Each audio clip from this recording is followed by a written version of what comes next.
Good afternoon, and thanks for joining. I'll be talking today about how to do deep learning at scale, specifically how to do deep learning on EC2's CPUs. And I'm joined by Juan Carlos, who is the CEO of Billings, and he'll talk about how his company, how they're doing deep learning across multiple nodes on EC2 instances, across multiple CPU nodes. So a quick overview of today's talk. I want to give you some quick overview of deep learning and then talk about how to do fine-tuning, some of the theory behind deep learning, and then Juan Carlos will join us and talk about the work that they're doing at Billings. So deep learning, I assume many of us are familiar, it's a branch of machine learning, and it's essentially where data is passed through multiple layers, some linear transformations and some nonlinear transformations. And the goal of deep learning is to find the parameters or the weights of this transformation in order to minimize some cost function. And I'll give you an example in a moment. This is an old idea from the 60s that was brought back in the 80s and was recently brought back a few years ago.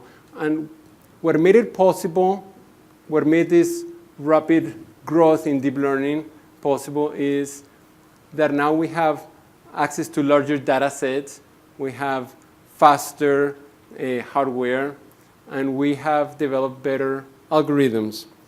So in deep learning, there are different types of deep learning. The three main types are supervised learning, where you have data with labels associated with them. You have unsupervised learning, where you don't have any labels. And you have reinforcement learning, where you might give a reward based on a given action. And there are variations. For example, Billings, they use semi-supervised learning or weak supervised learning. So to give an example of supervised learning, let's suppose you have an image, in this case of a cat, and the output, the expected output, should be a vector where all the entries are zeros except for the entry corresponding to the class cat. So you should have a 100% certainty that that's a cat, that's the expected label. And in practice, you take the image, you pass it through your network on the forward propagation, and then you get an output. You compute a measurement or a metric of error between the actual output and the expected output. And then this penalty or cost gets back propagated through a network. And this back propagation tells you how much do you need to change or adjust the weight in your network such that the cost decreases. In other words, such that the output gets closer and closer to the expected output. Now, the first part of training is actually called, the forward propagation is also known as inference. It's what gets used once you train your network and you deploy it. This is also known as testing or scoring or deployment. And deep learning is used across many use cases, such as we've heard today in other conferences, in other sessions, about personal assistants. In the Amazon Echo uses it. Recently, we heard a session about doing recommender systems, so etc. It's used for many applications. So I want to present what Intel's deep learning environment is. So we start with an excellent deep learning environment such as Amazon Web Services, and on top of that we have Intel's optimized libraries, such as the MAC205 kernel library. And those libraries get plugged into the popular deep learning frameworks, such as MXNet, Caffe, TensorFlow, or others. And I want to hit briefly each of these each of these points. So let's start with Amazon Web Services. So the C4 instances is what Amazon refers to, and this is a quote from their website, the highest performing processors and the lowest price per compute performance in EC2. Now today, the C5 instances were announced. They're going to be based on Skylake, which has the seamed width is going to be twice as much. So instead of 512, we're going to go to, instead of 256, they're going to go to 512. So assuming all things were to be equal, then the performance, in theory, could potentially double. Now, EC2 instances are used by a number of companies. So Billings is one of them, where they do a lot of deep learning applications on not just one instance, but they can distribute the workload across multiple instances. Another one is Picasso. I don't know if you ever use the app where you take a photo and then you choose the artist that you want your photo to be rendered as. So you can Picassify it. I think that's how they call it. So your photo could look like a drawing from Picasso or some other artist of your choice. And the inference in their workload is done on the C4 instances. So to give an example of how expensive would it be to, or is to do deep learning inference on EC2 instances, here I show on the popular MXNet framework the images per second across popular topologies. So AlexNet is one that is short and is fast, and so you get over 600 images per second. Some of the newer topologies like ResNet, you only get roughly around 80 images per second, but still it's very competitive performance. And so let's suppose you're using GoogleNet V1. You could process over 1 million images. It would cost you roughly $2 to process if you were using the on-demand price. And of course, we know that we can always use the spot prices to get even lower pricings. Now, it's hard to see, but on the left of the blue bars, there are some very tiny orange bars. And this is the performance that you would get on MXNet if you were not to use Intel's optimized libraries. I'll talk about those libraries in a moment. But you can see that if you don't use the libraries in MXNet, you pay,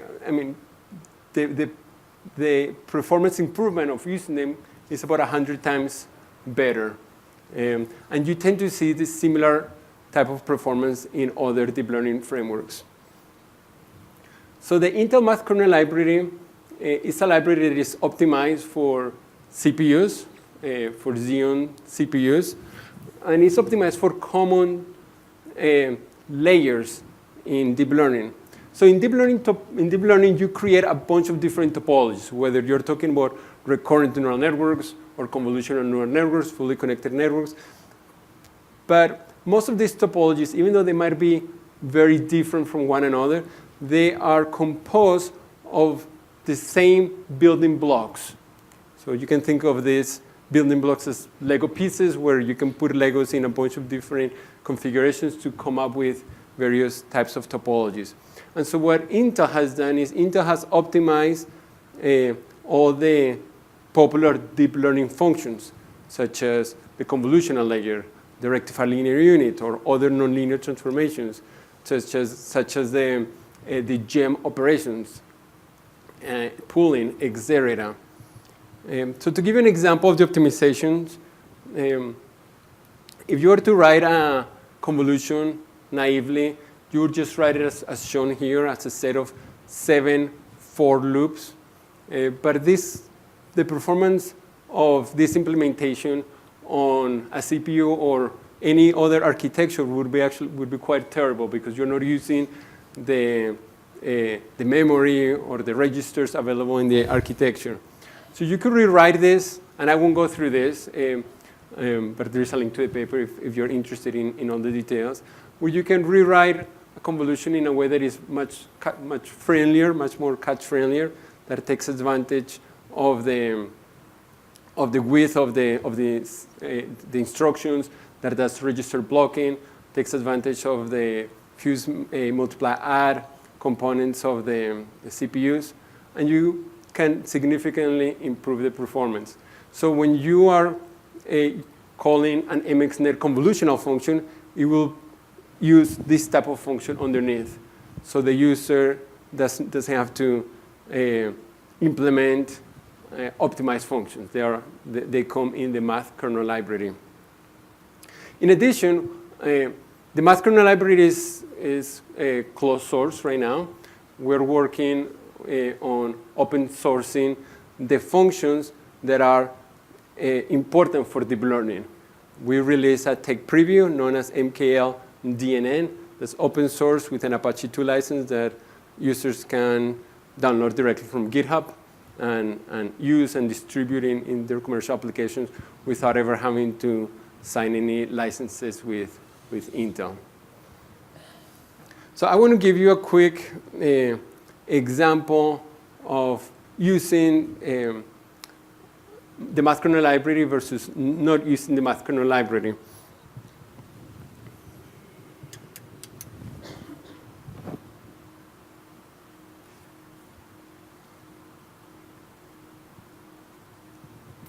And I included a Jupyter notebook as part of this presentation, and I'll show you the link later on in the presentation, so you can reproduce all the examples that I'm going to go through.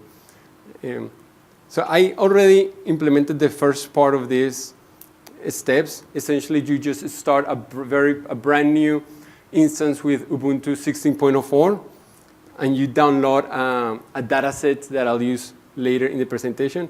And I installed Anaconda just so that I could also run the Jupyter notebook. And that's it. And from that point, I go through the steps of, in this case, installing the dependencies for Café, then installing the actual Café. And I'm going to install both versions of the main Café, as you can find from Berkeley, from the Berkeley Vision Learning Center, or what I call BVLC Café, and Intel's optimized Café. Now for Café, the branches are in sync. We are constantly making sure that any changes that happen to the main branch get incorporated in Intel's optimized Café. So all the GPU performance you get in one, you'll get in the other one. It's just in the Intel optimized Café, you also get excellent CPU performance. Similar with MXNet, except in MXNet it's directly incorporated into the main framework. So I've compiled already, and I'm going to run this quick script. What this does is it's going to run 50 iterations, meaning I'm going to take chunks of images, and I'm going to run 15 chunks of images. And I'll talk about the details as I run them. And I'll just run it directly in the console so you can see the outputs as they happen.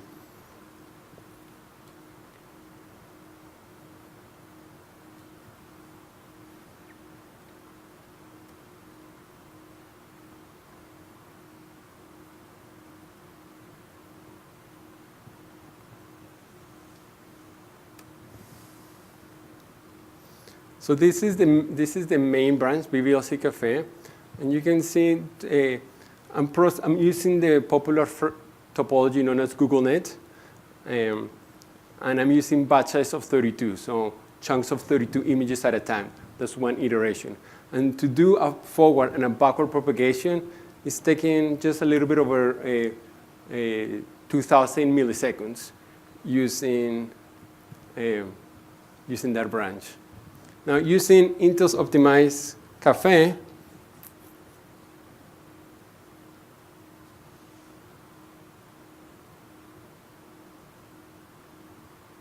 and I'm going to run this for 50 iterations because it's a little faster.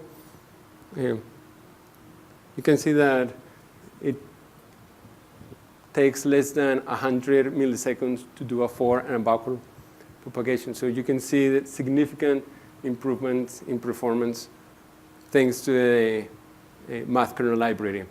That's the main difference between the two branches. Furthermore, I didn't point this out, but the average for propagation in BBLC was actually over 1,000 milliseconds. So if you were using this for just inference, then you can get up to around 30 times the improvement by using Intel's optimized cafe. For many companies, they don't want to go to an adding card to do some of their workloads. They want to do everything in the main host. So this provides an opportunity for you to do all your entire workload in the main CPU.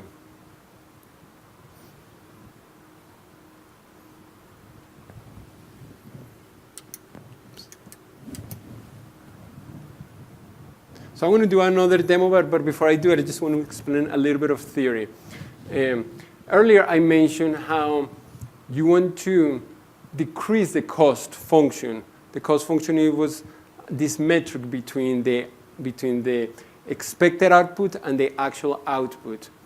Now, in practice, there are millions of parameters in current neural networks, or sometimes even billions nowadays, parameters that make up this network. So the cost function lives in a really very high dimensional space. So it's hard to visualize it. But for this purpose, imagine you just had a one dimension. And you pick a random guess. So you guess your networks. You guess the weights of your network. And so that dot, that W0, is your initial guess. And the initial guess has a cost function associated with the black dot. And you want to make a decision of where to move so that your cost decreases. Now here it's easy to visualize it, but in practice in a high dimensional space you couldn't.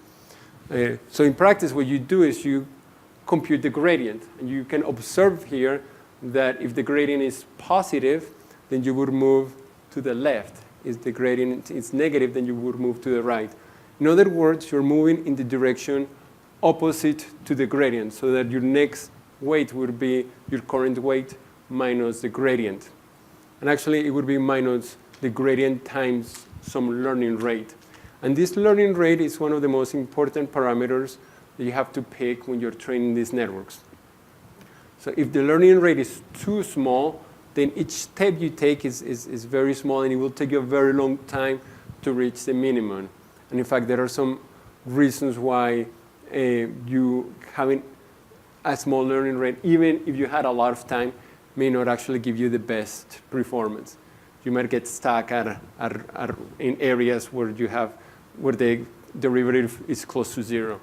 So having a large learning rate is good, except if you have a learning rate that is too large, you might overshoot the minimum. You might actually start diverging instead of converging. So there is a bit of a black art where you just have to play with the hyperparameters to pick a good enough learning rate that takes you closer and closer to the minimum. So I want to do another demo of showing you how to do fine-tuning. And I'll use this concept of learning rate in a moment. But first, what is fine-tuning? Fine-tuning is when you have a trained network that you train in one particular data set, usually a very large data set, and you want to take that network and fine-tune it or retrain it in a smaller data set. So for example, let's suppose you have access to the 1.2 million images of the ImageNet classification challenge, and you train a network. Let's suppose you train AlexNet or CafeNet or some other popular network topology. And then you want to take that network and apply it just for the simple task of classifying between a dog and a cat, or maybe a little bit more complex tasks of classifying between the different types of nuclei cells. So how do you do that? Well, first, one of the interesting things about networks is the first few layers tend to be the same across various different types of tasks. So whether you're detecting faces, whether you're detecting cars, whether you're detecting cells, the first few layers don't change very much from layer to layer. So you can use the same first few layers of your trained network and only retrain the last few layers. And the number of layers that you have to retrain depends on how similar the new task is to the old task. So in this case, if you're retraining just for dog versus cat, just because it's similar to the original image classification challenge of the ImageNet dataset, then you would only have to retrain one layer. That should be sufficient. If you're doing the nuclei classification task, then you might want to retrain 2 or 3 layers.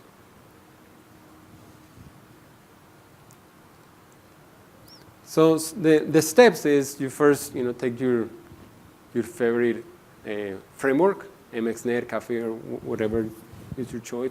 You download a trained model, or you train a model from scratch with a very large data set. And then you take the trained model and you do just a few small steps. So if you're using Café, there is just 3 main lines that you need to switch. One is the name of the data set. So the source is where is your data set. So obviously you'll have a new data set. For this demo, I'll just do the simple dog versus cat. You need to change the names of the layers that you're going to retrain. In this case, I'm going to retrain the 8th layer, which is a fully connected layer, FC8. So I just change it to FC8 FT for fine-tuning. And finally, the number of classes, the number of outputs. So in the original network, I had 1,000 different outputs. In this one, I'm just going to have 2 outputs, dog versus cat. There is one more parameter that you can adjust, which is the individual learning rate of each layer.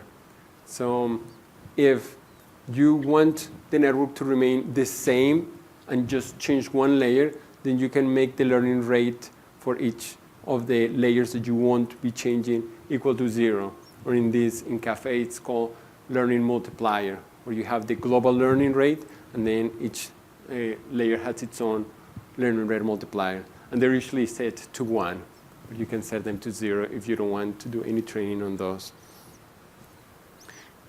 And finally, because the network is actually farther, it's nearly done training because you've trained it on a large data set, then you can choose a learning rate that is rather small.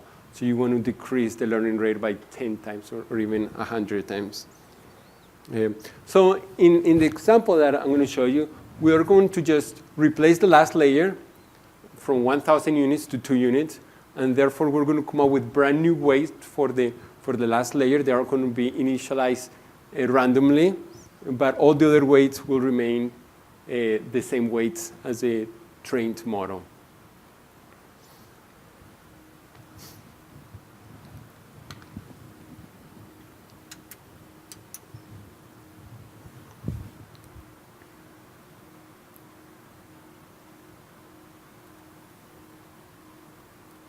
So in here, I'm showing how to, the steps of where you have to go and get the data. The data for this dog versus cats comes from a Kaggle competition that was hosted about 2.5 years ago. And I go through the steps of how to take that data set and put it into a format that Café takes it. And I won't go through that. It's already set up. And the changes that I just mentioned. And so now let's take the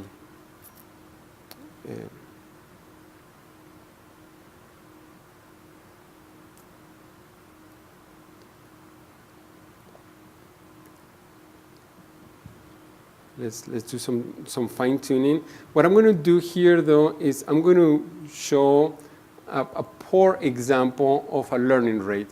In this case, the learning rate that I'm choosing is 0.003, which is actually a large learning rate, and you'll see what happens. Oops.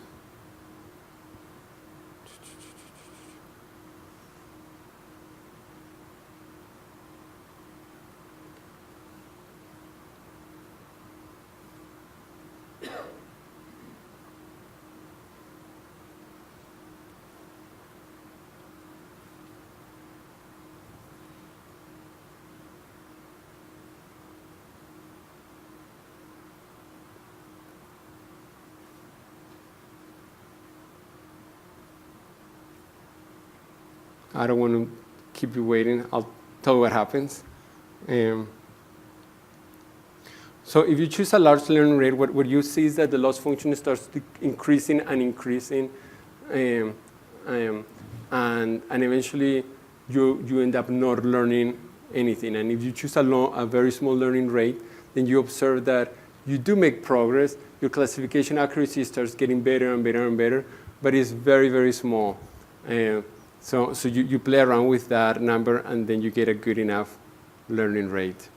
And I'm going to turn the time to JC to tell us a little bit about how they're using Intel's CPUs on EC2 and the type of work that they're doing.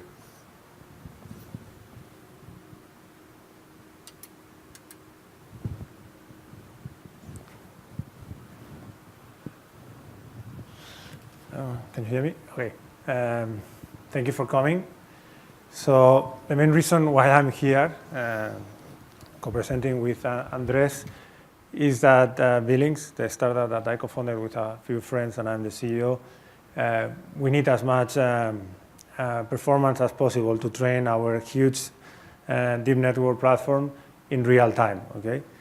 We need that real time. We need to train it as fast as possible. So, and the question is, why do you need that? No? That's what I'm trying to address here in a few slides. So if you are thinking about what we are trying to achieve or the problem we are trying to solve, imagine that machines can process any video and extract the relevant parts of the video that are relevant for each of you.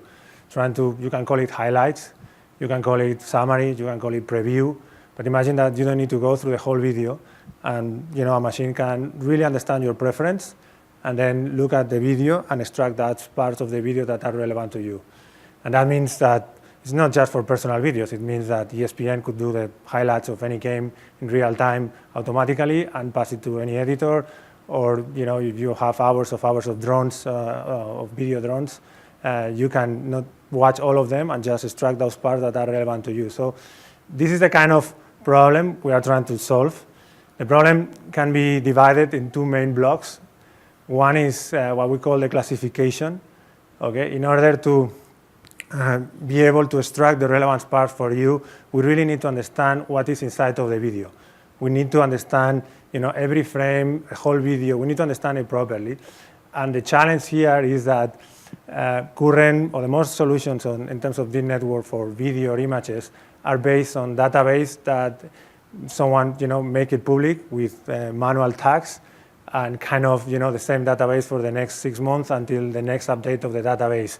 But the problem is there are a camera here, we are recording this event, and this event is different from the reInvent of last year or any other conference and so on. So generic database that they provide generic tags will not be able to go to the specific content of every video. Okay, so every video is different, every moment in life is different. Now it's a different moment than it will be in an hour forward or tomorrow or the day after. So if I'm working with the ESPN and I'm the channel of baseball, there are multiple baseball games, every game is different, but the current data set of training that we are using, it will tell you this is a baseball game, this is a baseball player, but it will not go specifically if this is a Giants versus Yankees or the Red Sox. And we need to be that specific. We need to know the players, we need to know the game, and we need to know it in real time because the game of today is different than yesterday.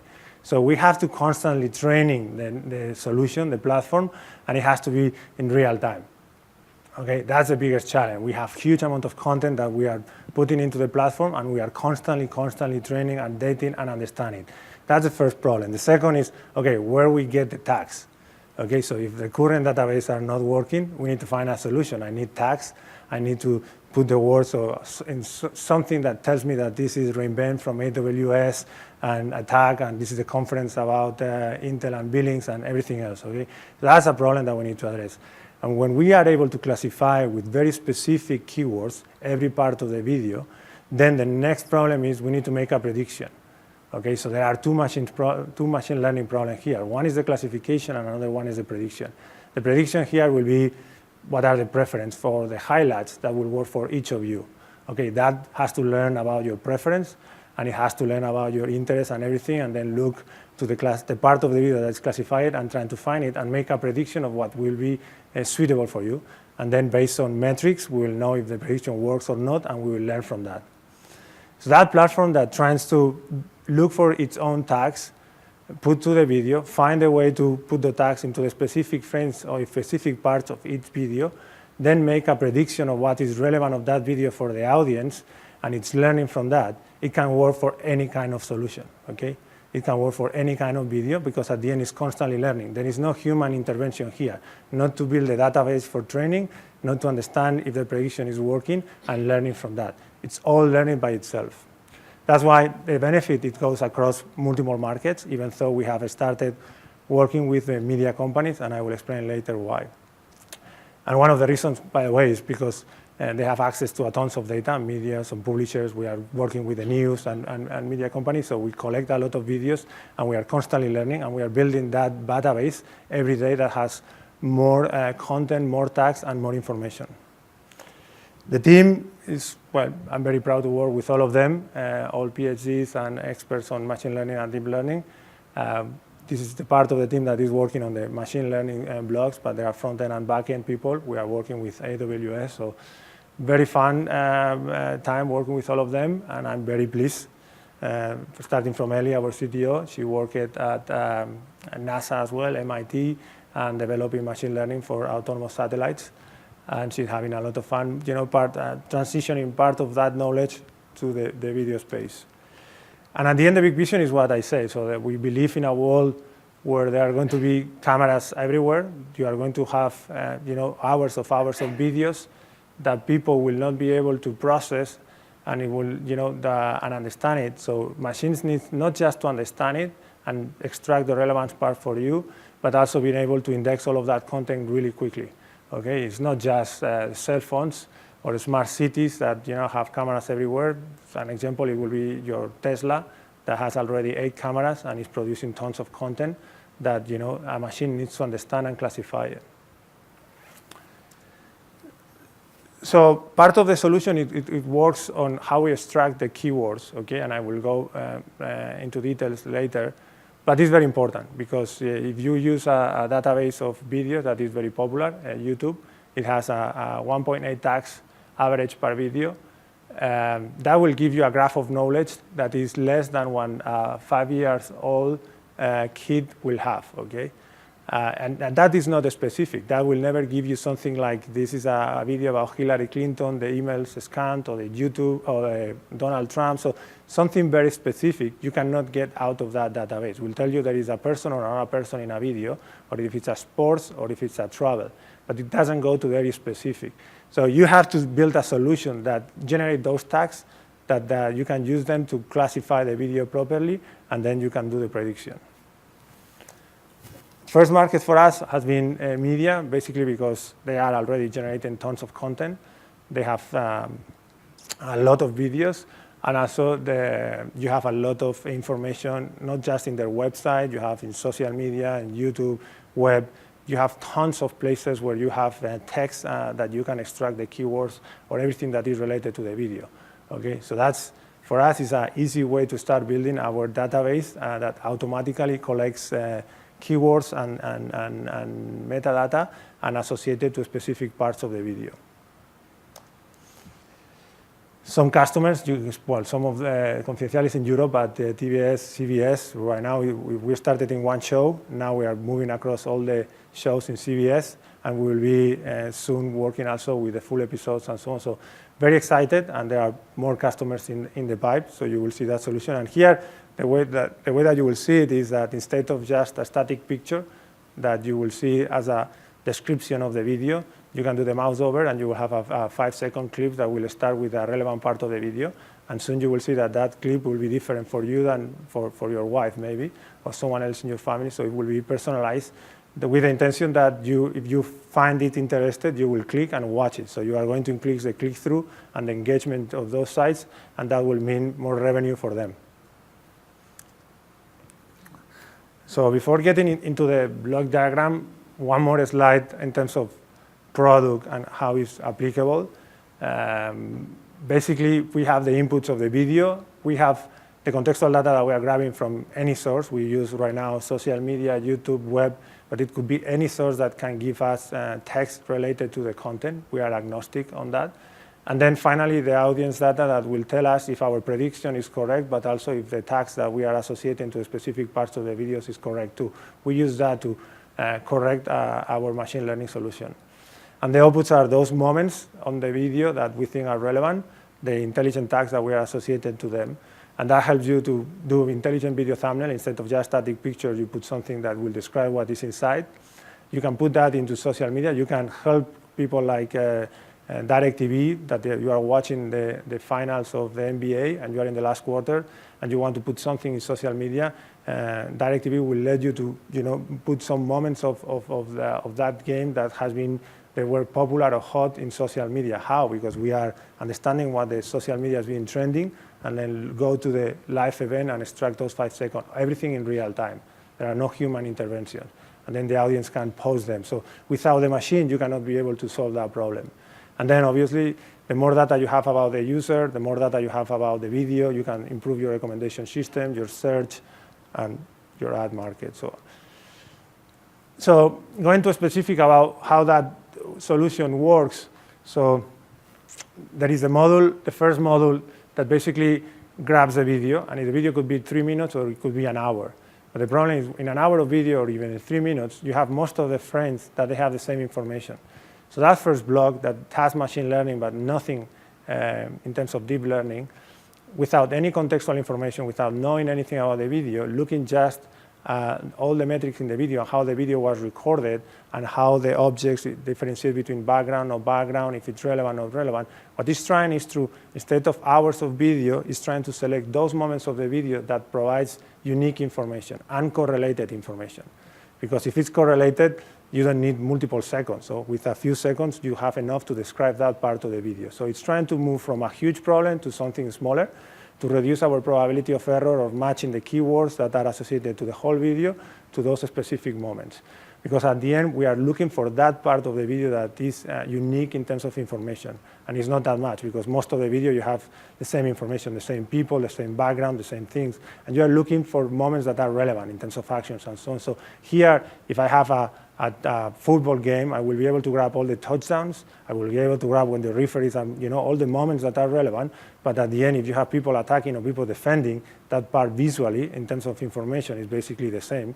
We skip that part. So we can reduce 4 hours of a game in maybe 30 moments or 35 moments, each of 5 seconds. And so the problem is way reduced. And then we just need to match between those keywords that we are extracting from the second block that is crawling every database. In this case, it will be crawling the web, will be crawling social media, will be crawling YouTube on the comments, the conversations. We're extracting any piece of information related to that content and using the graph of knowledge that we will be before and our own word-to-vec solution. We're extracting those keywords that are relevant, and then we match them to those parts of the video. And this is what we are using to train the model 3, that is the deep learning. Here is the classification. So now we know the parts of the video that are relevant. We match them with those keywords. We have modified the neural net solution. We modify the figure of loss. We can go into the details because at the end you have a bag of words and you need to match them. So you need to build a slightly different network, especially on the figure of loss. But it works, it converts, and you are able to match those keywords to the specific parts of the video. So you're able to classify it. And the final model, the model 4, is the one that grabs all the user information. That is not a minor problem, because at the end, if we are in CBS, they will have 350 million unique visitors. It means 350 million kind of cookies, and you have to manage the profiles of all of them, and you need to be able to make predictions for all of them. But at the end, the description of the video is the same. When you describe the video is the same. What is different is the preference of each of you. So that's why we treated them as the 2 different problems. One is define properly how the video, we describe the video, and second is make the prediction. But both, in terms of the scale and the complexity, are not minor problems. So what that helps us is, because it's very important, so we train the network not on static images, because at the end, a touchdown cannot be defined with just a picture. It has to be defined with a few seconds. So we train the network with what we call moments. And I'm from Europe, so soccer, when you score a goal, there are multiple ways to score a goal, so you cannot describe a goal with a picture. So you have to have a few seconds of that video and train it and this is good because we are in an application with Rafael Nadal that is basically just if the tennis player is doing the good movement or not. Okay, so you are training the network not in images. You are training the network to look for a set of frames, 5 seconds, and those are described with those keywords. And the next thing that we need to be able to or continually update the contextual data, because again, this conference is different from another conference in Las Vegas, and it's happening today, and it will be different from what happening tomorrow. So it has to be a constant real time of gathering information, and it has to be constantly updated. And then I use the example of, there is a bomb in New York. We are working with the CNN. They got a video. We need to be able to upload that video, train the network in real time. In a few minutes, we need to be able to understand any new video that comes to CNN and understand that this is about the bomb, not where is this place. Real-time information is very important for some of our customers, and we need to be able to do that in real time without any human intervention. I've been going quite fast to be able to have opportunity for comments, but I think I'm done.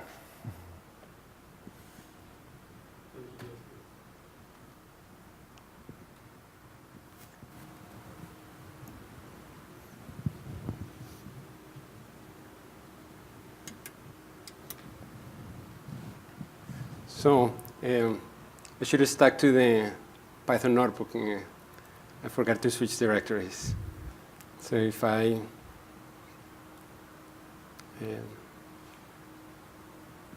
switch directories to where I'm supposed to be, and then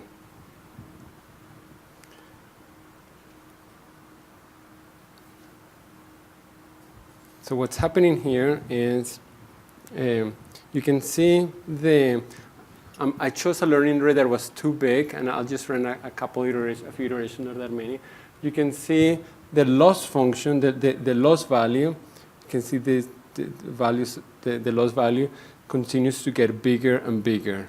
So it starts around 0.7, then 0.9, then 1.9, and it'll continue to get bigger and bigger. This is an example of when the learning rate is too large and you end up actually diverging. Your accuracy starts at 55%, which makes sense. It initially should be close to 50%. You just have 2 classes. And then it grows, but then it starts decreasing and decreasing, and then it's just random, and it's actually purely random at 50%. I'll just run one quick example of, excuse me.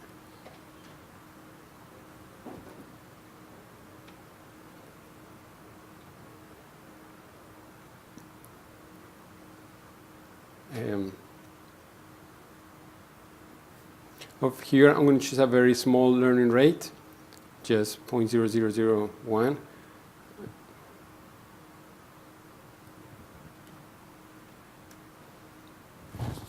And we here observe that initially the performance is going to be around randomness, so 52%, and you'll see the performance is going to start improving, but at a very small rate, so 52.4, 52.7, and so forth. So after playing with various values, we can come up with a learning rate that works. And a learning rate of 0.001 happens to perform quite well.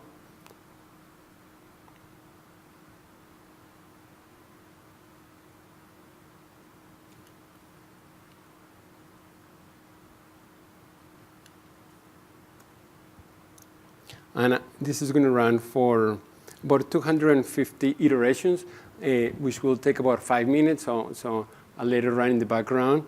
And as it runs in the background, I already actually ran it before, and it's already trained. And I can show you some results. Yeah, so I'm going to use used it on this dog versus cat image data set. I'm going to pass it some test examples. So here is, I'm going to use the Python bindings that come with Café. And I'm loading the train model. I load the train model, and then I'm going to pass it some image. So here's a cute image of a cat. Of a dog. And then I'm going to classify that image. And it's going to be either classified as 1 or 0. And it correctly classifies as a dog. And I can pick, I can pick like a different cat with just some random value. Oops. And hopefully that's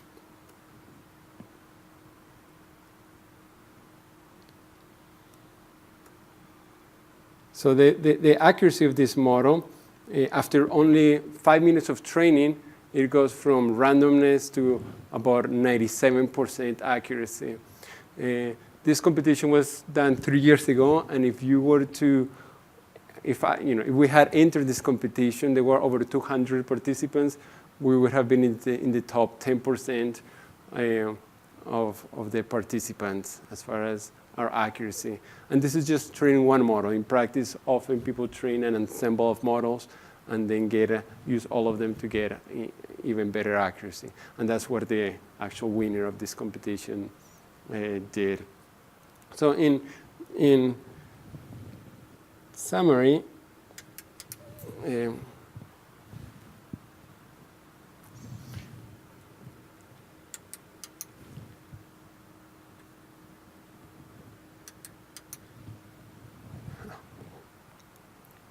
the invite is, there is this rumor, this myth that if you want to do deep learning, you have to use NVIDIA's GPUs.